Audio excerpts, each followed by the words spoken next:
Hello friends, स्वागत है आपका एक्सेलेंट स्टडी पॉइंट में। मैं राहुल कुमार आप लोगों का स्वागत करता हूं। भारतीय इतिहास का नेक्स्ट वीडियो लाया हूं। वो तीसरा चैप्टर है। उसका पहला तीसरे चैप्टर का पहला पॉइंट महाजनपद काल, जो 600 ईसा पूर्व से 325 ईसा पूर्व तक की है। चलिए उसका पहला क्वेश्चन देखते हैं। पहला क्वेश्चन है, सूची में महाजनपद और दूसरी राजधानी है। देखिएगा, गंधार गंधार की राजधानी कहाँ थी? तो एक का 4 तक्षशिला थी। दूसरा सूरसेन सूरसेन की राजधानी कहाँ थी? तो मथुरा था। बी का एक। बस बस की राजधानी कहाँ थी? बस की राजधानी वो था कौशल था। बस की राजधानी कौशल था। और कौशल की राजधानी कहाँ थी? तो श्रावस्ती थी। फिर मिला दीजिएगा फिर से। गंधार की राजधानी तक्षशिला, सूरसेन की राजधानी मथुरा, बस की राजधानी कौशल और कौशल सॉरी बस की राजधानी कौशंबी और कौशल की राजधानी श्रावस्ती। इस देखिए दूसरा क्वेश्चन देखिए, हर्यक वंश किस शासक को कुनी कहा जाता था? हर्यक वंश के अजातशत्रु को कुनी कहा जाता था। कुनिक मैंने पिता हत्या, पिता को हत्या करके गद्दी पर बैठना। नेक्स्ट देखिए तीसरा क्वेश्चन, किस शासक ने गांव गंगा एवं सोन नदी के संगम संगम पर पाटलिपुत्र नगर नामक नगर की स्थापना किया था? वो किया था कौन? उदयन। Option B. उदयन शासक था जो गंगा एवं सोन नदी के संगम पर पाटलिपुत्र नामक नगर की स्थापना किया था। चौथा क्वेश्चन देखिएगा, शिशुनाग वंश का वह कौन सा शासक था जिसके समय में वैशाली में द्वितीय बौद्ध संगीति का आयोजन किया गया? उसे काकवर्ण के नाम से भी जाना जाता है। वो कौन सा शासक था शिशुनाग वंश का? वो था कालाशोक। कालाशोक था ऑप्शन बी। कालाशोक के समय ही वैशाली में द्वितीय बौद्ध संगीति का आयोजन किया गया था। नेक्स्ट देखिए पांचवा क्वेश्चन, 323 ईसा पूर्व में सिकंदर महान की मृत्यु हुई थी। सिकंदर महान की मृत्यु 323 ईसा पूर्व का हुआ था। तो बेबी लोन में ऑप्शन बी। बेबी लोन में 323 ईसा पूर्व में सिकंदर महान की मृत्यु हुई थी। छठा क्वेश्चन देखिएगा, सिकंदर महान एवं पोरस या पुरु की सेनाओं ने निम्नलिखित में से किस नदी के आमने सामने वाले तट पर पड़ाव डाला हुआ था? वो किस नदी के तट पर था? वो था झेलम नदी के तट पर। Option B. झेलम नदी के तट पर सिकंदर महान एवं पुरु की सेनाओं के ने निम्नलिखित ने आमने सामने वाले तट पर पड़ाव डाला हुआ था। क्वेश्चन नंबर 7 देखिएगा, किस प्रकार का मृद भांड या पोल्ट्री भारत में द्वितीय नगरीकरण या शहरीकरण के प्रारंभ का प्रतीक माना गया? वो किस प्रकार का था? उत्तरी उत्तरी काले पॉलीकृत पॉलीकृत बर्तन। उत्तरी कुछ है उत्तरी काले पॉलीकृत बर्तन है जो भारत में द्वितीय नागरीकरण या शहरीकरण के प्रारंभ का प्रतीक माना गया। चलिए नेक्स्ट क्वेश्चन नंबर 8 में आइए। क्वेश्चन नंबर 8 में आइए कि पाली ग्रंथ में गांव के मुखिया को क्या कहा गया है? पाली ग्रंथ में गांव के मुखिया को ग्राम भोजक या भोजक का ऑप्शन बी। नेक्स्ट देखिए, उज्जैन का प्राचीन नाम था। उज्जैन का क्या प्राचीन नाम था? वो अवंतिका। उज्जैन का प्राचीन नाम अवंतिका था। नेक्स्ट 10वां देखिए, नंद वंश का संस्थापक कौन था?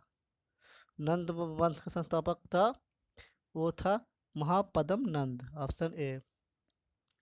महापद्म नंद था जो नंद वंश के संस्थापक था। नेक्स्ट देखिए 11, ग्रीक या यूनानी लेखकों द्वारा किसे अग्रमिज या जैंड्रीमिज कहा गया? किसे अग्रमिज या जेंड्रेमिज कहा जाता? तो धनानंद को अग्रमिज या जेंड्रेमिज कहा गया ग्रीक या यूनानी लेखकों द्वारा। नेक्स्ट 12वां क्वेश्चन, प्राचीन भारत में पहला विदेशी आक्रमण किसके द्वारा किया गया? किसके द्वारा किया गया? यह किया गया ईरानियों द्वारा। प्राचीन भारत में पहला विदेशी आक्रमण ईरानियों के द्वारा किया गया। 13 देखिएगा, प्राचीन भारत में दूसरी विदेशी आक्रमण व पहला यूरोपीय आक्रमण किन द्वारा किया गया? वो किया गया यूनानियों के द्वारा। भारत में दूसरी विदेशी आक्रमण या पहला यूरोपीय आक्रमण किन के द्वारा किया गया? यूनानियों द्वारा। यूनानी कौन था? तो वह यूनानी था सिकंदर महान। नेक्स्ट देखिए क्वेश्चन नंबर 13, प्राचीन Bharat. Question number 14, Iraq sorry Iran के हखमनी वंश के किस शासक ने भारतीय भूभाग को जीतने के मतलब उसे फारस साम्राज्य का 20वां प्रांत बनाया? किसने बनाया है? वो बनाया है वो बना है डेरियस या दार बाहु फर्स्ट। ईरान के बखमनी वंश के डेरियस या दार बाहु फर्स्ट शासक ने भारतीय भूभाग को जीतने के बराबर उसे फारस साम्राज्य का 20वां प्रांत बनाया। नेक्स्ट देखिएगा कि हाई डीएसपी या बी तस्ता आधुनिक नाम झेलम का युद्ध 326 ईसा पूर्व में किन किन के शासकों के बीच हुआ? वो हुआ कौन कौन शासक के बीच हुआ? वो हुआ सिकंदर पोरस के मध्य। ऑप्शन ए हाई डीएसपी या बी तस्ता का युद्ध 326 ईसा पूर्व हुआ, सिकंदर पोरस के मध्य हुआ। नेक्स्ट देखिए 16 क्वेश्चन, सिकंदर ने भारत पर कब आक्रमण किया? सिकंदर ने भारत पर आक्रमण किया वो 326 ईसा पूर्व में। Option A. नेक्स्ट देखिएगा क्वेश्चन नंबर 17 का ऑप्शन यहाँ पे है।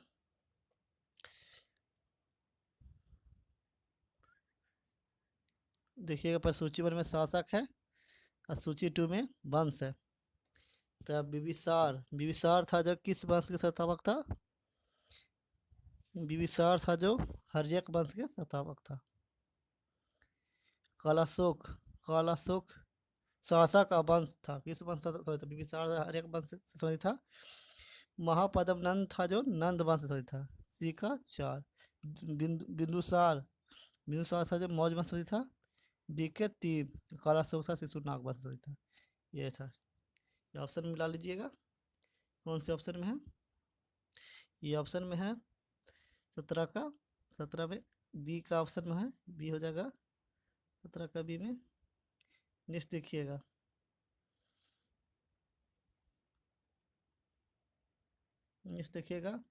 सूची 1 में महाजनपद, दूसरा में आधुनिक क्षेत्र। मगध मगध के में आधुनिक क्षेत्र में कौन कौन आता है? पटना और गया के जिला। ये हो जाएगा ऑप्शन ये एक का एक।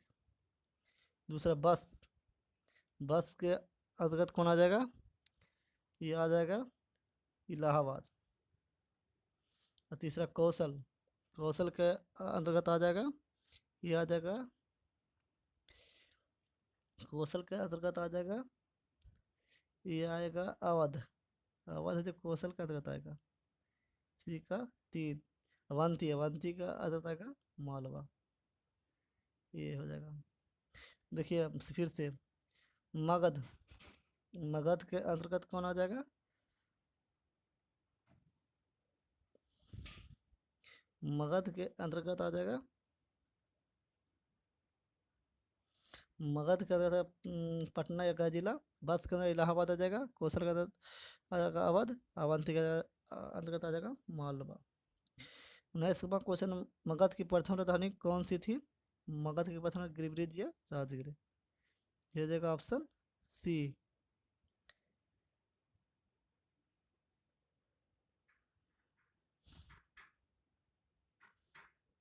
गिरिब्रिज या राजगिर, ऑप्शन सी हो जाएगा।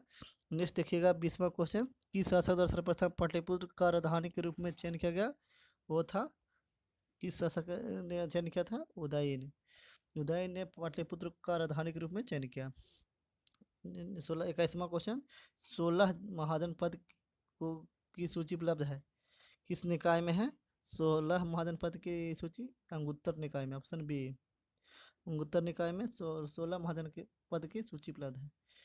22वां क्वेश्चन है कि निम्नलिखित में से मगध का कौन सा राजा सिकंदर महान का समकालीन था? और सिकंदर महान का समकालीन था धनानंद। ऑप्शन बी धनानंद था जो मगध का राजा था जो सिकंदर महान का समकालीन था। नेक्स्ट 23वां क्वेश्चन, प्रथम मगध साम्राज्य का उत्कर्ष किस नदी में हुआ था? सॉरी प्रथम मगध साम्राज्य का उत्कर्ष किस सदी में हुआ था? किस सदी में हुआ था? हुआ था 6ठी शताब्दी ईसा पूर्व में। प्रथम मगध साम्राज्य का उत्कर्ष हुआ था 6ठी शताब्दी ईसा पूर्व में। नेक्स्ट देखिए सिकंदर की भारत में सफलता के निम्न कारण थे। सिकंदर की भारत में सफलता के निम्न कारण थे। 24 का हो जाएगा। वह भारत में तब कोई केंद्रीय सत्ता नहीं था, सही। दूसरा, उसकी सेना श्रेष्ठ उसकी उनकी उसकी सेना श्रेष्ठ प्रकार की थी, एकदम सही है, राइट। उसे देशद्रोही भारतीय शासकों का सहयोग मिला, ये भी सही है। वह एक अच्छा शासक था, ये भी सही है। चारों सही, ऑप्शन डी। भारत में तब कोई केंद्रीय सत्ता नहीं था, पहला भी सही है। दूसरा, उसकी सेना श्रेष्ठ प्रकार की थी, भी सही है। तीसरा, उसे देशद्रोही भारतीय शासकों का सहयोग मिला, ये भी सही है। चौथा, वह एक अच्छा प्रशासक भी था, ये भी सही है।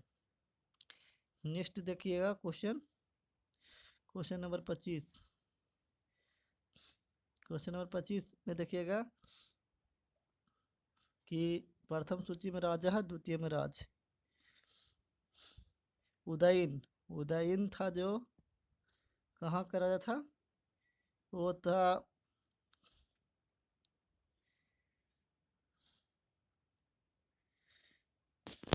पिसेंजित था जो कौशल का राजा था।